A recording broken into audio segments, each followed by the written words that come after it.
Hi all, welcome to the TAPS Research and Data Symposium for Food and Nutrition 2022. This session is Dietary Supplements, Benefits, and Controversies. My name is Haihan Zeng, and I'm a part of the TAPS Research and Data Symposium for Food and Nutrition Planning Committee. Before we get started, I would like to let you know that this session is being recorded. You are welcome to keep your cameras on throughout the session, but please mute your microphones. And please submit any questions you may have through chat. We will have the Q&A session towards the end of the session. And with this in mind, let's get started. Xu, Jiang, and I are the moderators of this panel. I'm a second-year master's student pursuing Masters of Science in Biochemical and Molecular Nutrition at TAPS. My primary research interests are molecular mechanisms of nutrients, inflammation, and cardiovascular diseases. And now I will hand it over to my dear friend Xu and let her do a brief introduction for herself. Hi everyone, I'm also a dual degree student at Tufts University, and I'm doing nutrition epidemiology and data science at Freeman School, and also a EpiBio concentrator at Public Health School. I'm glad for this opportunity to facilitate today's panel. For this panel, we will have Dr. Johanna Dwyer, Lucas Duppler, Dr. Mei Chung, Dr. Taylor Wallace, and Dr. Paul Jacques to talk about their works for the first 30 to 40 minutes, followed by a moderator lead Q&A session, and finally the audience Q&A session. So I'd like to first introduce Dr. Johanna Dwyer. So she is the director of Francis Stern Nutrition Center of Tufts Medical Center and professor of Tufts University School of Medicine and Freeman School. Dr. Dwyer, her career has been devoted to expanding the scientific basis for clinical and public health interventions related to diet, especially in obesity, cardiovascular disease, and kidney disease, and to ensuring that public policy fosters such efforts. So I'm gonna turn over to Dr. Johanna Dwyer. Thanks very much. I hope you can see the slides. I don't have anything relevant to disclose for this presentation. What I'd like to do is spend just a few minutes talking about why dietary supplement databases are important in public health and leave some of the applications up to other people. One reason they're important is because we need the contribution of dietary supplements if we're going to know about total nutrient intakes. And those of you who are working in public health and in epidemiology know how important total exposure assessment is. Secondly, health professionals and researchers and consumers all need to know about dietary supplement composition. So that's very important. And that's why it's important to have databases. And one of the databases I'd like to talk about today is the Dietary Supplement Label Database, which has label information from virtually all dietary supplement products sold in the United States. So what this is really like your supplement telephone book, if you will. And if you just tap on that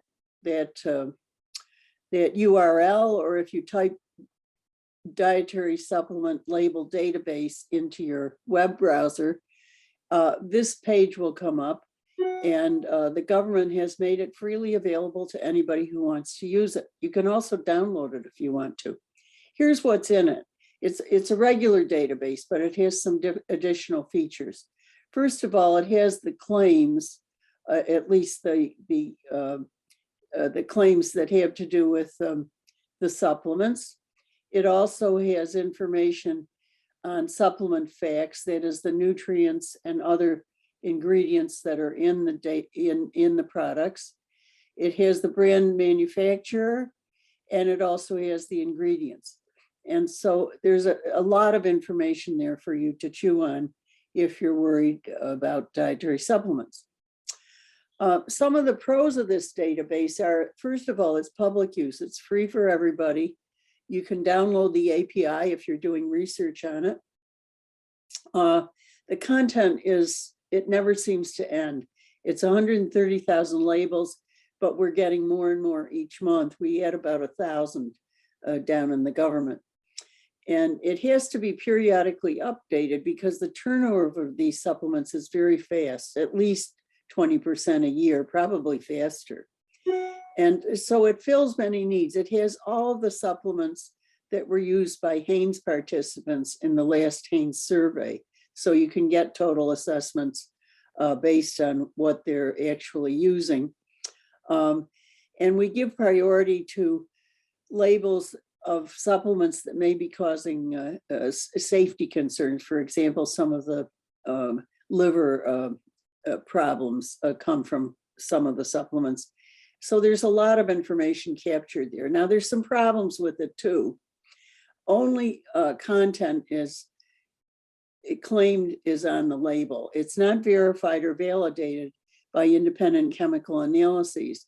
But for the dietary ingredients, for the ingredients that are essential, we've done another database that has actual chemical analyses of representative groups of products. Another disadvantage is just inherent in supplements, and that is turnover is so very high. And also they reuse UPC codes, so it's difficult to just make a database from the UPC codes. The other thing that irritates some people is they're looking up specific things, like they're looking up, I want a supplement that's going to prevent COVID or memory loss or sexual potency or increased sexual potency. Well, there's no evidence that dietary supplements are effective for any of those conditions. And so no filters for them are included. But for things like vitamin D or other things that you might want to look up, there are some filters in the database. And the software is a little bit clunky. It's hard to combine with food intake to estimate total exposures, but we're working on this to make it more accessible for those who are doing research. Well, just to conclude, I'd just like to give you an example of how this can be used in research, because I know some of you are doing research for your thesis or in other capacities. We want to know what's in the bottle, and is what's in the bottle likely to fill micronutrient gaps that are remaining after food alone? After you eat the food, are there other things that will fill the gaps in the supplements? Is what's in the label in the bottle? And we talked about that just a moment ago. I said there's another database that does that. And then we're also worried about things like whether users who might be at highest risk of micronutrient inadequacy are the people who are using the supplements. And then in the case of the example I want to show you is how multivitamin mineral supplements are used.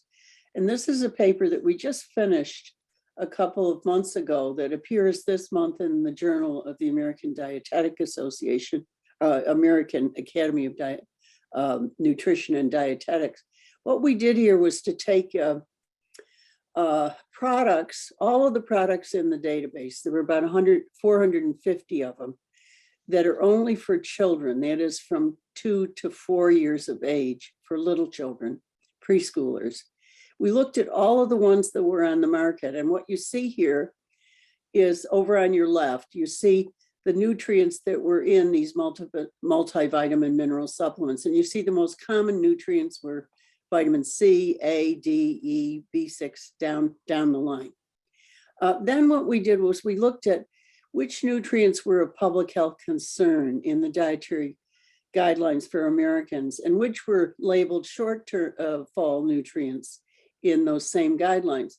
What we found was that if you looked at all of those supplements,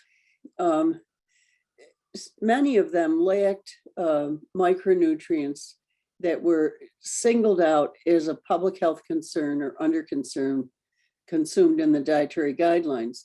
And those are shown, you can see the ones that were of public health concern in blue, vitamin D, calcium, iron, and potassium.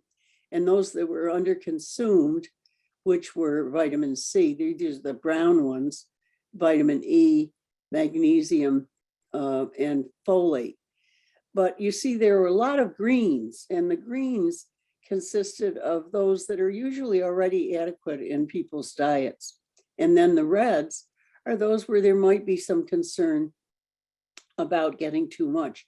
And of course, what you'd like to do is to have them at the bottom. So we found some interesting things about those profiles that we think need to be considered before people give these supplements to their children. So thank you very much. And I'm looking forward to hearing a very interesting panel. Thank you so much, Johanna, for your informative presentation. And next will be Lucas Duppler. He is the Product Development Manager at Nordic Natures. Nordic is a vertically integrated supplement manufacturer and distributor known for omega-3 offerings. He is a registered dietitian that has worked in the supplement industry for 10 years, working everywhere from college athletes to dairy manufacturing and branded products on the shelf. And I will hand it over to Lucas. Yeah, thank you. Definitely have a wide range of, I guess, aspects and overall backgrounds on the panel. So I'm going to give you a little bit of a different perspective, it sounds like, based on everyone who's on here from the research side of the world. So my name is Lucas. I am the development manager here at Nordic Naturals, which is a brand within the supplement industry. I am a registered dietitian by nature. I did my dietetic internship at the University of Wisconsin, got my graduate degree at George Mason University, and my bachelor's in nutritional sciences at the University of Minnesota. I worked in a lot of different fields, I guess, at this point, working in college athletics within supplements, which is really kind of the hands-on ground floor, I guess, of where supplements, a lot of supplementation takes place, at least within the athletic community. And then currently working for, a privately held company that sells supplements to the, I guess, the food drug mass. So wanted to kind of give you just a glimpse into the story of Nordic Naturals if you just hadn't heard about it, but then also kind of talk about, I guess, from a realistic standpoint, the struggles that we're seeing on the retail side of things. And it's probably COVID related, but ultimately just kind of supply chain issues in general. So the Nordic Naturals story is a pretty simple one. It is honestly, I can share, I need to do this in share mode, I'm sorry. It was started by a guy that came over from Norway, and he just kind of took a look at the typical American diet and just realized that their, fatty acids and omega-3s just in general were quite lacking based on what he was used to in Norway. And so on one of his college trips back home, he took a bunch of his fish oil and everything that he had, I guess, in abundance in Norway and brought it back over the States and started distributing it to some of his friends. And it obviously grew into just a business that it is today, where we have over 130 SKUs in a lot of different retail chains. But really the kind of the crux of the story is that it's a privately held company. It's really, as you see in the supplement industry nowadays, the Nestle's of the world and everyone is trying to buy up these little supplement companies and kind of put them as part of their portfolios. We're still an independent company, and it's kind of cool because it allows for a lot of innovation and kind of quick moving within the market.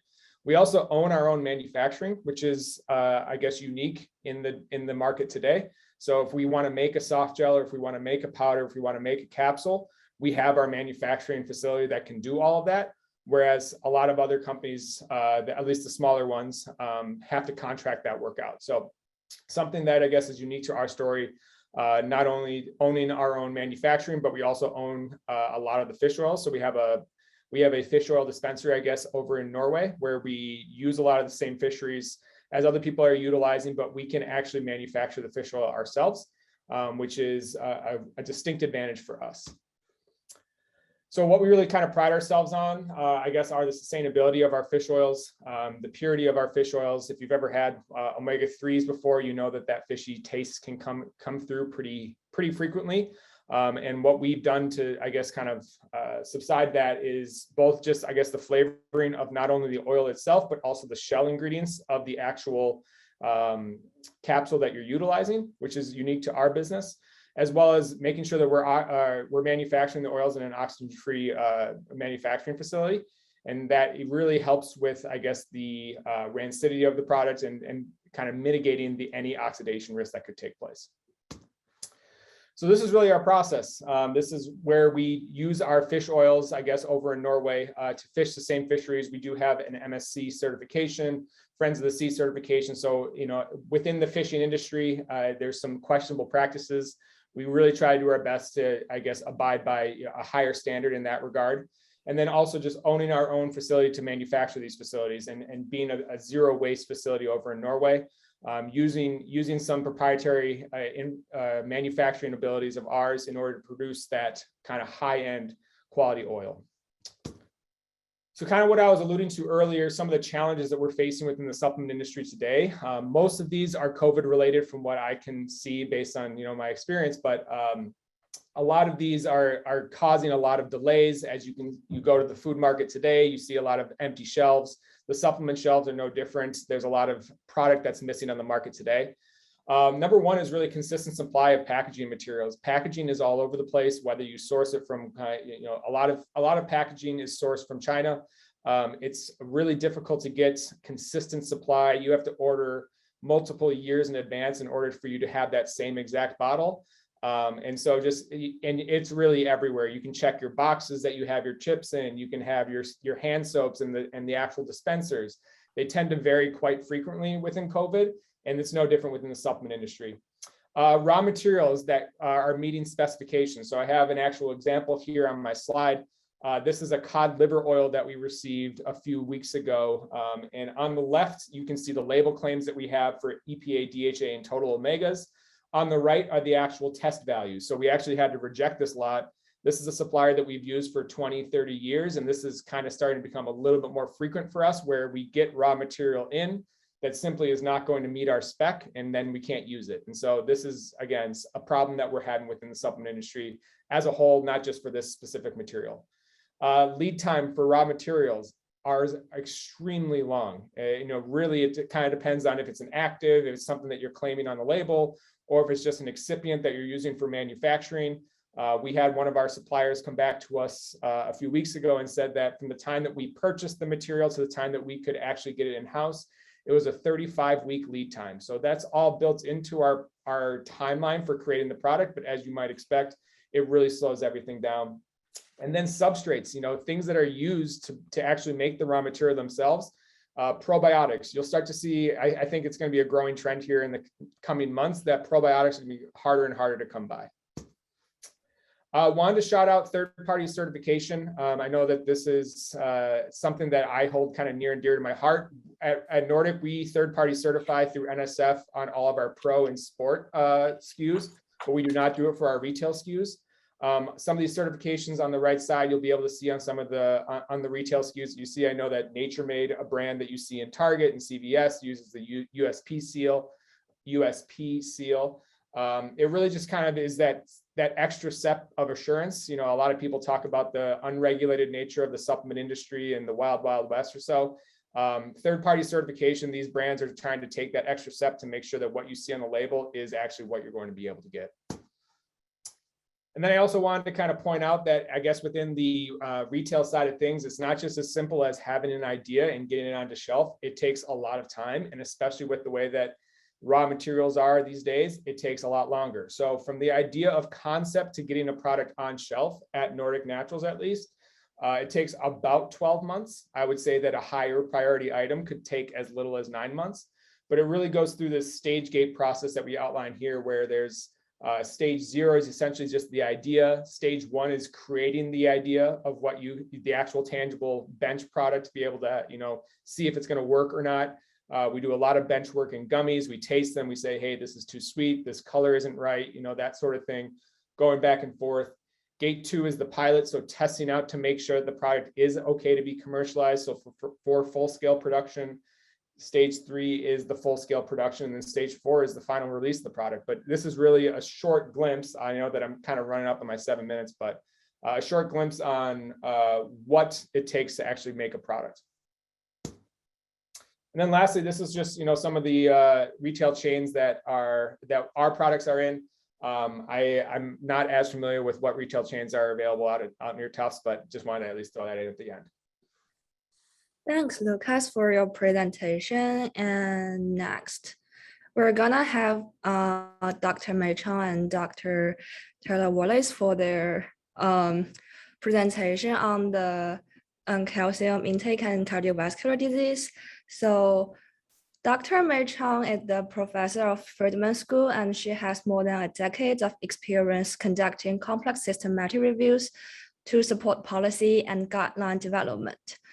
Taylor is principal and CEO at the Think Healthy Group and a professor in the Department of Nutrition and Food Studies at George Mason University. His academic research interests are in the area of nutritional interventions to promote health and prevent health and the onset of chronic disease. So I'm gonna hand it over to May. So sorry, thank you, Xi, for the introduction. First of all, I have nothing to disclose in terms of conflict of interest, but I need to disclose that I have received funding from a variety of organizations to conduct systematic reviews on calcium intake from foods and supplements in relation to a variety of health outcomes. So a little bit of history of this particular systematic review that I'm going to present to you today. The systematic review was based on two AHRQ funded evidence report. The systematic review, the first AHRQ commission evidence report, which is a large, complex systematic review with a lot of linked questions, was the 2009 evidence report titled Vitamin D and Calcium, a Systematic Review of Health Outcome. That was the first systematic review that was used to support the updates of 2010 vitamin D and calcium DRIs.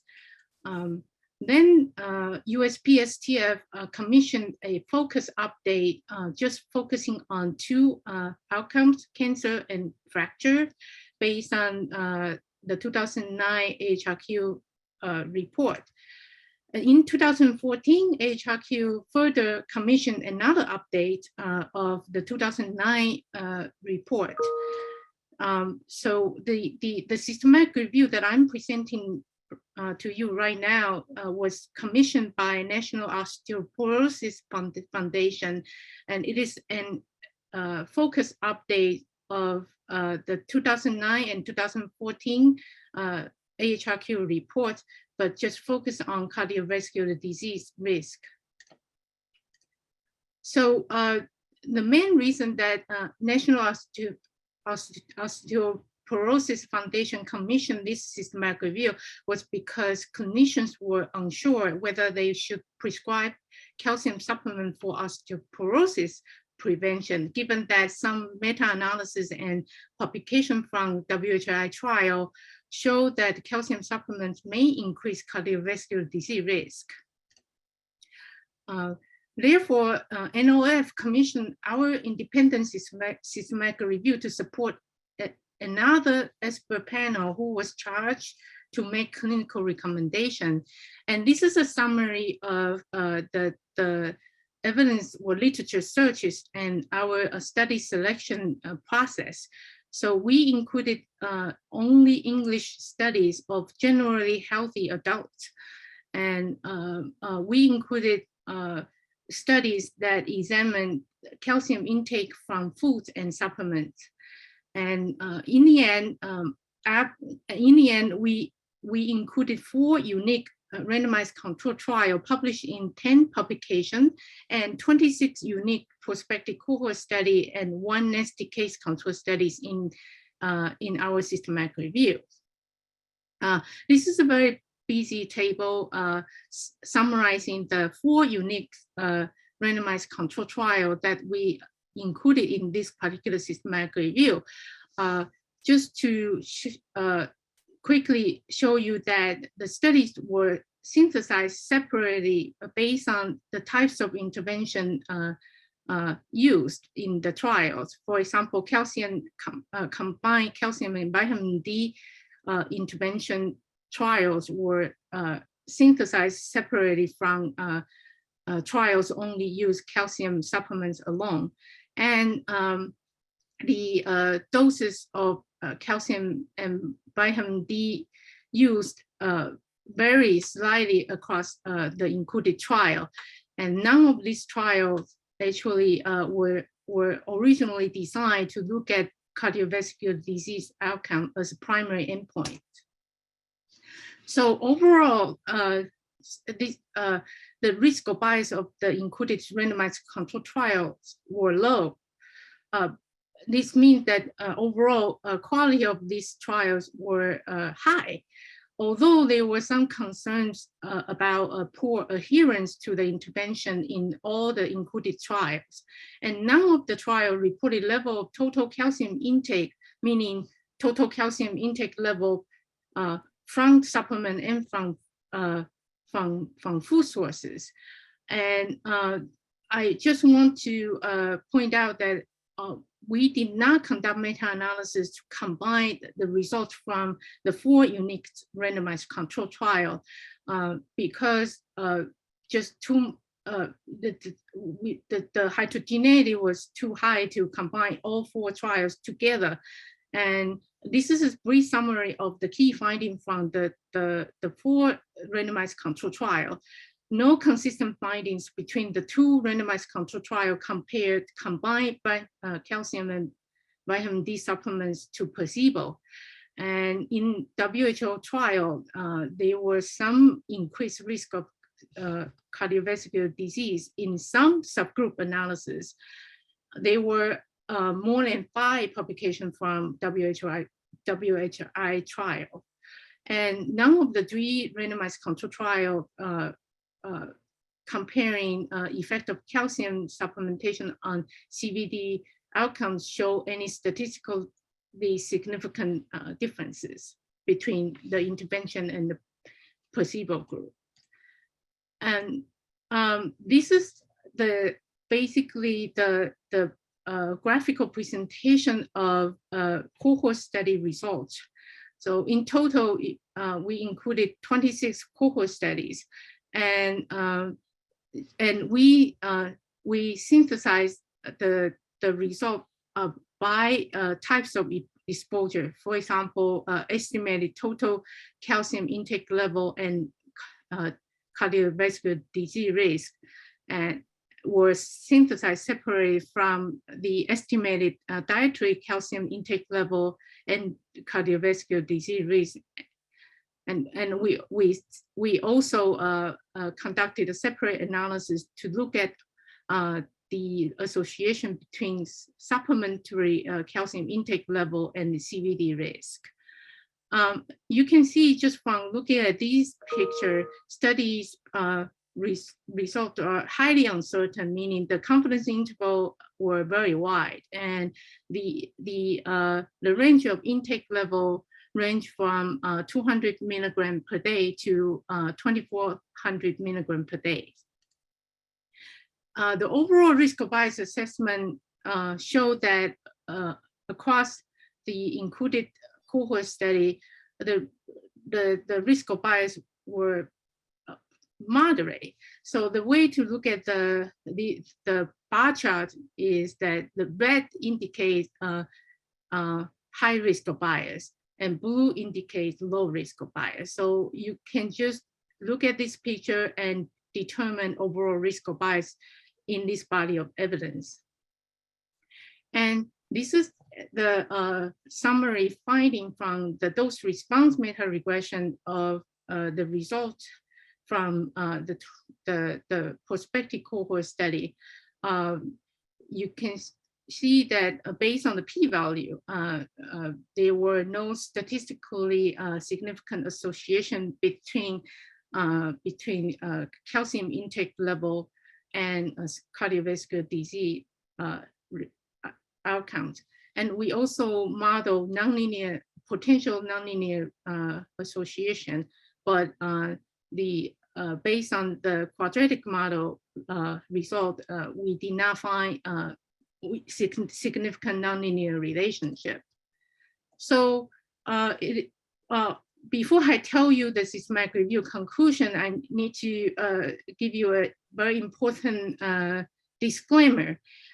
Any systematic review conclusions should not be considered as a clinical recommendation, because to make clinical recommendations or to make policy, you need to consider not only the evidence or scientific evidence, you also need to consider a variety of other important consideration, including stakeholders' perspectives. So on our conclusion based on our systematic review finding was on the basis of the assessment of internal validity, precision of the risk estimate, and consistency of the result from randomized control trial and prospective cohort study, we concluded that calcium intake from either food or supplement sources at the level within the DRI recommended level are not associated with CVD risk in generally healthy adults. And based on the data we reviewed, there were a few randomized control trials and cohort study reported increased risk with higher calcium intake, but the risk estimate in most of those studies was small, meaning less than 10% relative risk. So I'm going to turn over to Taylor. Okay, so I'm gonna, this topic actually defined my early career. I actually started out at the Council for Responsible Nutrition. I was there for a little under 2 years and dealt with this supplement, this calcium supplement issue from the industry side. The Council for Responsible Nutrition is the trade association that represents supplement manufacturers like Nordic Naturals that you've heard from. I then, because of the issue, was recruited to go over to the National Osteoporosis Foundation, where I served as their chief scientist for 5 years until I started my own business, Think Healthy Group, and went more towards the research route in 2016. So I actually met May through this topic, calcium supplements, because we were developing a clinical guideline and we needed an expert in systematic review to really help us synthesize the evidence. And we used, as you'll see, more than just a systematic review, but it was really the foundation for our clinical guideline. I have no conflicts of interest within the last 5 years, but all my conflicts of interest since graduation are listed on my website. So why is this significant? Well, calcium and vitamin D supplementation is a common public health intervention to reduce fracture risk. So the National Osteoporosis Foundation, International Osteoporosis Foundation, and country organizations worldwide have commonly recommended calcium supplements. In 2008, there was a group out of New Zealand that began to publish secondary analyses and eventually a meta-analysis that looked at if these supplements could cause heart attacks. And just to give you an idea, currently about 19% of older adults in the US over the age of 60 take calcium supplements. That's newer data from NHANES 2017 and 2018, compared to 62% of older adults over the age of 71 in 2003 to 2006. So since 2008, 2010, when this topic was really hot in the media, calcium supplement use, especially among postmenopausal women, has dropped very drastically. This just gives you an idea of the significance of osteoporosis and what implications this could have. This is something I put together when I was at the National Osteoporosis Foundation. We had our 2 Million Too Many Fractures campaign. And you can see that at least in the 2009, 2010 NHANES data sets, if you look at the dotted line, calcium supplement intake really drives calcium intakes in the older population. So there's a lot of significance to this issue. So the problem, when you look at the studies, you have to ask yourself, are the outcomes adjudicated or are they self-reported? With heart disease, you often see that older individuals get GI cramps from taking a high dose calcium supplement, and they misreport that as a heart attack. It's actually something that's very common. Issues with adherence. The record trial that May showed you on the screen was basically they mailed out calcium supplements or placebos, and then each year they sent them a survey. So there wasn't a lot of adjudication or checkups on adherence or things like that with that trial. Is there room for confounding or bias? We see this a lot in nutrition epidemiology when we look at behaviors of people. And is this influenced by multiple outcomes? Was the study designed to test the reported outcomes? May talked about the primary outcomes of these studies not being cardiovascular related.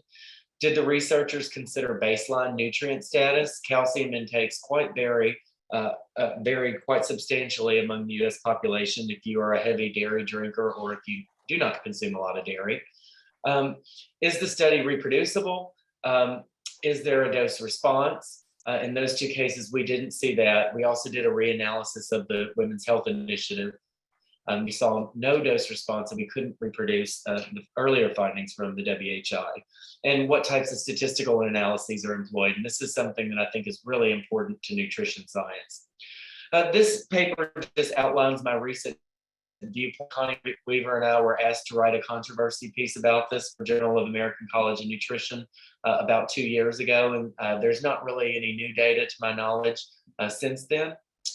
And I'd also, with any situation, consider the Bradford Hill criteria: biological plausibility, strength of association, dose response, consistency among studies, hold over time, and then confirmed by experiment. And this is really important when it comes to biological plausibility, because patients with CKD, as well as those with diabetes, typically develop vascular calcification in the medial layers. And this causes arterial stiffness. And this occurs when dietary calcium intakes are also low or absent of supplemental intake. In contrast, individuals with normal renal function tend to develop plaque calcification in the intima that causes reduced vascular compliance. And a heart attack occurs, of course, because of the occlusion of a coronary artery. Atherosclerotic lesions calcify as a result of local tissue factors and not circulating calcium concentrations. And so from a biological plausibility standpoint, we know that calcium deposits occur in areas of previous tissue damage. They consist principally of calcium phosphate, and for that crystalline form, the serum at physiological pH and PCO2 is only half saturated. And what that basically means is that there's no solubility issue or physical chemical pressure to form calcific deposits. So, we took all of this biological plausibility. Connie Weaver had a pig study. It was a very nice model, an Ossabaw pig that developed obesity and cardiovascular disease, very similar to humans. And she, chalked them up with calcium supplements and then dissected them. She hog-tied them and put them under, big MRIs and looked at vascular calcification and a whole bunch of other issues. And we couldn't identify any biological plausibility. So with May's systematic review, we were able to look at the evidence, and we found B-level evidence that calcium with or without vitamin D supplementation pretty much had a null effect on the cardiovascular system. In fact, there is some data that shows calcium that calcium intake can lower blood lipid levels, and that was also considered. And we found, B-level evidence that was pretty much null as well. So that is my argument for it. Thank you, Taylor. And thank you, May, for your presentation on the relationship between calcium and cardiovascular disease. And next, I will invite Dr. Paul Jacques to talk about the association between folic acid and cardiovascular disease. Paul is a senior scientist and team leader of the nutritional epidemiology team at the John Mayer USDA Human Nutrition Research Center on Aging at Tufts University. and professor at the Friedman School. His research interests include B vitamins, hydration, whole grains, diet patterns, and diet quality, and their relation to maintenance of metabolic, cognitive, and physical function with aging. And I will hand it over to Paul. Thank you. This afternoon, I'll try to address one of the major controversies regarding the benefits of dietary supplements, and that's the apparent failure of randomized controlled trials to replicate the beneficial findings often seen in observational studies. Now, given the short time today, I'll address the issue by focusing on RCTs that have examined the effect of folic acid supplementation on cardiovascular disease risk. And I apologize in advance for oversimplifying this issue today, but my intent is really to try to foster discussion regarding the use of RCTs for examining the effects of dietary supplements on healthy aging. Before I get started, let me just present my my disclosures, which include grants from USDA, NIH, and the Institute for the Advancement of Food and Nutrition Sciences, and I am an advisory board member with Danone. Okay, so as background, I will try to provide the most relevant information on this topic from the last 40 years in the next 40 seconds. So bear with me. So there's decades of observational data suggested that elevated homocysteine, which is an intermediate in 1-carbon metabolism, was associated with a substantial increase in the risk of cardiovascular disease. And folate is critical in maintaining low homocysteine levels, and numerous RCTs demonstrated that folic acid supplementation can easily treat elevated homocysteine. However, since 2002, 30 RCTs have essentially shown that folic acid supplementation is ineffective in reducing CVD risk. The failure of the RCTs to replicate the observational findings for folic acid and for other dietary supplements suggests to some that the observational methodology is inherently invalid. I would disagree. I believe that this issue is due to how we design the RCTs for nutritional supplements. So my proposition today is that RCTs typically do not address the research questions raised by the observational studies because of issues with their design. But when they do, the findings from the RCTs and observational studies are consistent. And to help demonstrate this point, let me take a minute or two to describe the inherent and incidental differences between most RCTs and observational studies. The only inherent difference is the random assignment of exposure in RCTs versus the reporting of exposure in observational studies. And this is a critical difference, as randomization is the best means of limiting the potential for confounding. However, the incidental differences in the design of the RCTs to test research questions raised by observational studies typically result in what I believe is the testing of different hypotheses. And this is largely due to the use of the traditional medical treatment or secondary prevention model in RCTs versus a primary prevention model in observational studies. And there are many important differences between these two models, but given my limited time, I will focus on two of them. And that will be the types of study participants and the background exposure. So in a treatment paradigm, the participants have the specified outcome, or they are at very high risk of the outcome at the study baseline. Whereas in a primary prevention paradigm, the participants do not have the outcome under study and are typically lower risk and generally healthy at baseline. Also in the treatment paradigm, there is typically no background exposure, as the treatment is rare and patients who may be using a drug or treatment under study are excluded. But in a primary prevention paradigm, the exposure is typically very common, such as dietary exposure to folate. Let me quickly emphasize this issue of background exposure. This slide shows a representation of the physiologic response to increasing intake of typical nutrients, including folate. And as you can see, unless you start with individuals whose nutritional status is inadequate, by providing additional amounts of the nutrient will have very little effect on the physiologic effects.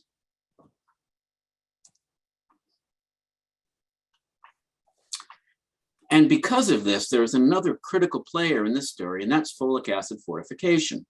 This slide shows a tremendous impact of fortification on the distribution of folate status. The red vertical line denotes the cutoff for folate deficiency. Prior to fortification, as noted here by the white line, approximately 25% of all non-folic acid supplemented Americans were folate deficient. Whereas after fortification, as shown by this yellow line, the prevalence of folate deficiency dropped to less than 2%. So that brings me to the one example I'd like to present today. And this is a small set of headlines that accompanied the release of the results of the Women's Antioxidant and Folic Acid Cardiovascular Study. I don't have time to read them all, but I will read the last one, which is the Cremation of Homocysteine Hypothesis. Another folic acid trial fails to impress. And as indicated in the headline, and as shown in this slide, there was absolutely no effect of folic acid supplementation on preventing CVD events. However, as in all of the folic acid trials, the supplements were patients and mostly with pre-existing CVD at baseline. And what about their folate status? Well, at baseline, as you can see in the highlighted box, only about a third of the women had inadequate folate status. But more importantly, the prevalence of inadequate folate levels was essentially the same during the entire follow-up period for the study, at 1% in the placebo group and at 0 in the active treatment group. This is because of the folic because of implementation of folic acid fortification, which occurred just as the recruitment started for this trial. There was essentially no one in the placebo group during follow-up with inadequate folate status. So I would argue that to appropriately address the research question raised by the observational studies, we would want to perform RCTs that include participants who were free of cardiovascular disease and had low folate status at baseline.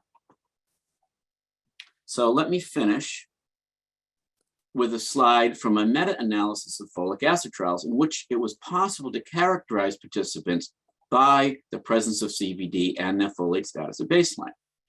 And as you can see in this slide, folic acid supplementation resulted in significant reductions in the risk of CVD for subjects who did not have pre-existing cardiovascular disease at baseline and who, for subjects with lower baseline folic acid status, shown here. And basically, these findings confirm the observational studies.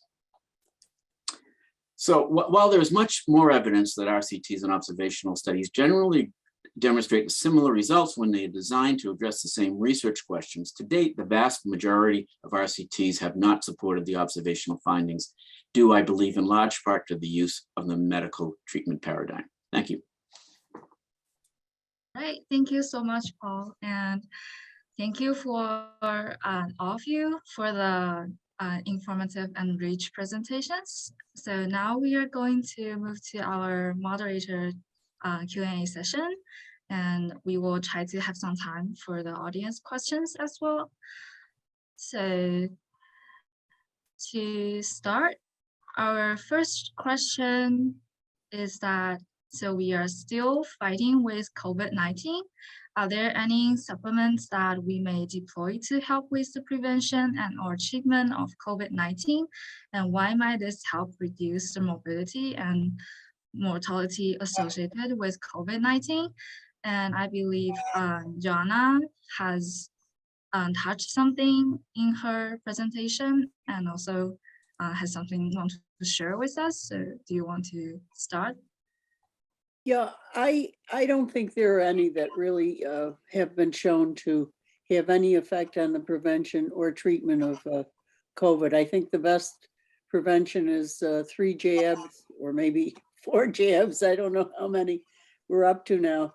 Social distancing and masking in places that are high risk.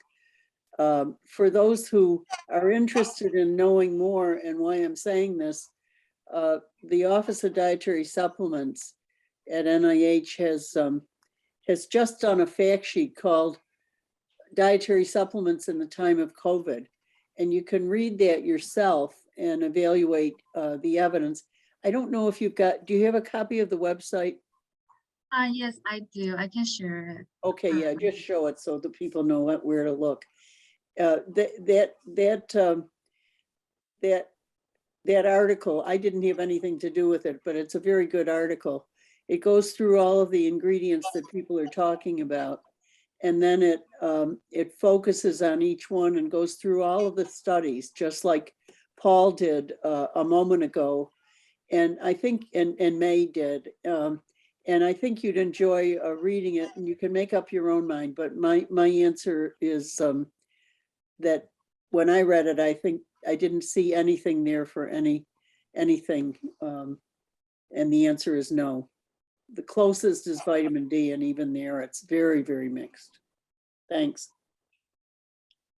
Yeah, there's a big vitamin D trial that's coming out of Harvard that hasn't published yet.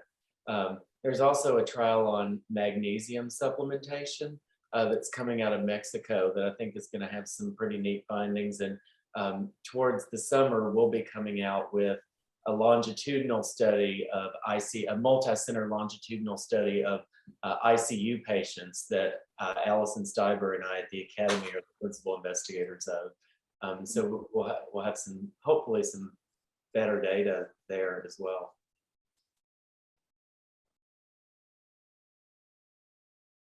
All right, thank you. And I guess I will ask you to ask the next question.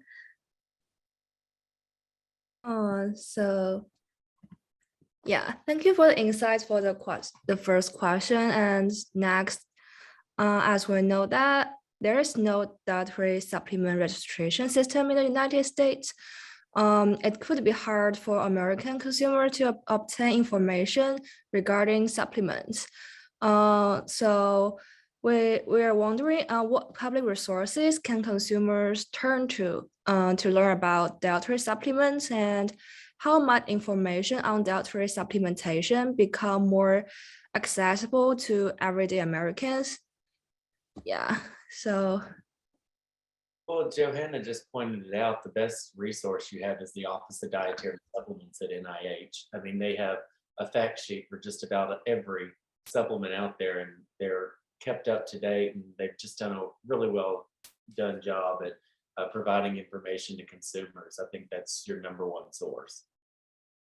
Yeah, I just want to also point out that ODS is the major sponsor of all the AHRQ Commission systematic review. So the fact sheet from ODS is very evidence-based.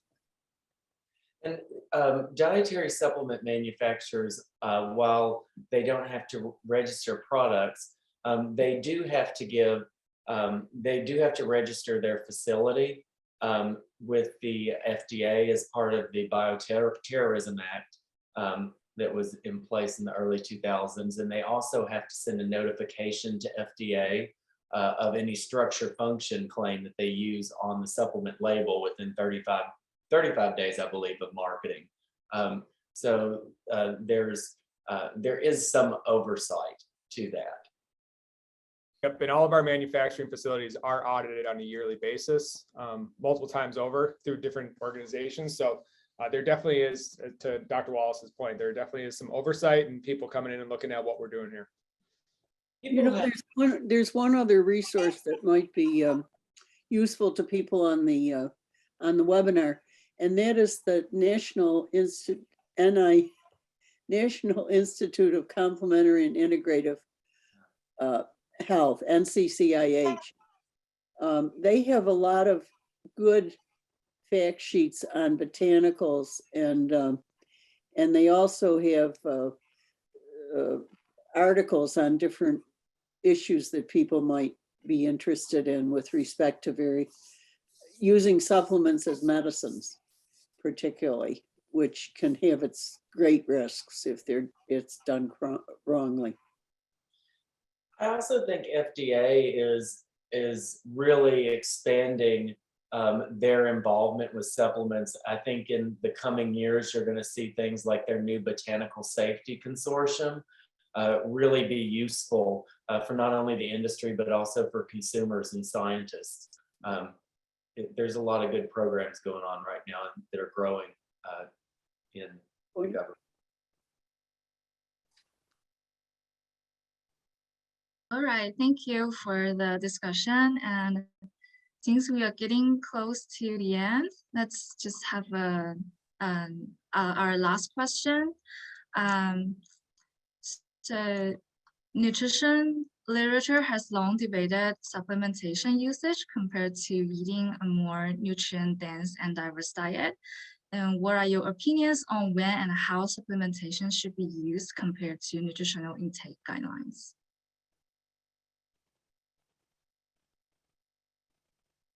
Well, one good place to start is the Dietary Guidelines for Americans. And there's some very specific recommendations in there. There aren't a lot of them, but they're very specific. Vitamin D for breastfed infants, for example. That's a good example.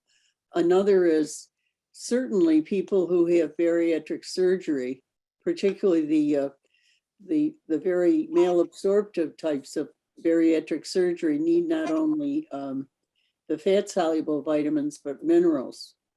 And those are just two of the examples. Another is renal disease. People who are on dialysis need B vitamins. So there's some legitimate uses of vitamins, but for healthy Americans, I think the best place to start is Dietary Guidelines for Americans.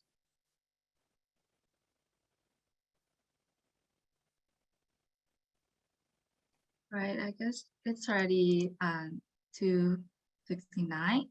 We wish we could have more time to do the discussion, but unfortunately we have to end the panel discussion here. And thank you for all the panelists, and also thank you for all the audience joining us. And for the next session, I will post Zoom link in the chat box, and feel free to join.